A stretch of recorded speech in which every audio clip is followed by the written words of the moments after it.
السلام علیکم ورحمۃ اللہ وبرکاتہ۔ حکیم قاری محمد عمر شفاء المریض دواخانہ سے آپ سے مخاطب ہے۔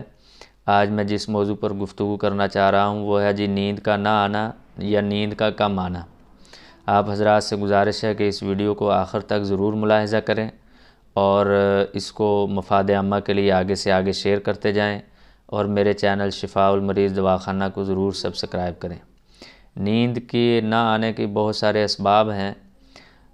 نیند کا نہ آنا یہ خشکی سردی یا خشکی گرمی کا مرض ہے۔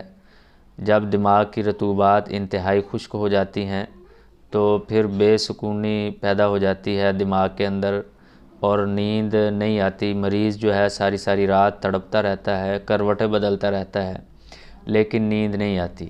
اگر نیند آ بھی جائے تو برے برے خواب آتے ہیں، جس کی وجہ سے اس کی فوراً آنکھ کھل جاتی ہے، اور پھر دوبارہ جو ہے وہ ساری رات اس کو دوبارہ نیند نہیں آتی اور وہ جاگ کر گزار دیتا ہے۔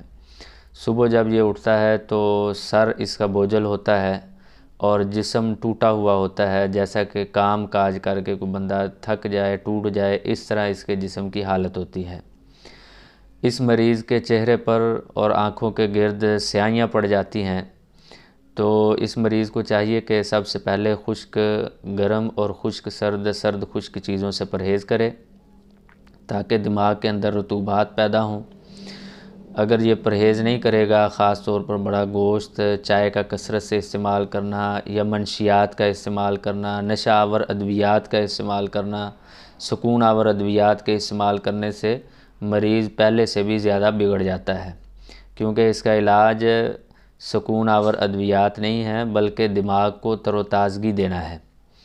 تو بہت سارے معالجین جو ہے ایسے مریض کو سکون آور منشیات پر مبنی ادویات دیتے ہیں، جس کی وجہ سے مریض پہلے سے بھی زیادہ بگڑ جاتا ہے۔ مریض کا بلڈ پریشر ہائی ہونے شروع ہو جاتا ہے، یورک ایسڈ بڑھ جاتا ہے، اور مریض کے اندر چڑچڑا پن پیدا ہو جاتا ہے، اور مریض جو ہے بہت زیادہ پریشانی کی زندگی گزارنے پر مجبور ہو جاتا ہے۔ تو ہم اس طرح نظریہ مفرد اعضاء کے مطابق کس طرح اس کا علاج کر سکتے ہیں؟ طب یونانی اور نظریہ مفرد اعضاء کے مطابق اس کے لیے ایک بہت ہی اہم نسخہ ہے، جس میں آپ نے لینے ہیں مغز کدو، مغز خیارین، مغز کاہو، خرفہ، کشنیز، گلاب کی پتیاں، زیرہ سفید اور خشخاش۔ یہ سب چیزیں آپ نے 50-50 گرام لے لینی ہیں۔ ان کو اچھی طرح صاف کر کے کوٹ لیں۔ 1 چمچ آپ نے صبح لینی ہے اور 1 چمچ شام کو لینی ہے گرم دودھ کے ساتھ، اور دودھ میں آپ نے سونف آدھی چمچ ڈالنی ہے، چائے والی آدھی چمچ، اور ساتھ میں سبز الائچیاں 4 سے 5 عدد آپ نے ڈالنی ہیں۔ اس دودھ کو اچھی طرح پکا لینا ہے، اور اس دودھ کے ساتھ یہ 1 چمچ صبح لینی ہے، 1 چمچ شام کو۔ خشک چیزیں پہلے بھی میں نے آپ حضرات سے عرض کیا کہ خشک چیزوں سے پرہیز کرنا ہوگا، گرم تر گرم چیزوں کا زیادہ استعمال کیا جائے گا۔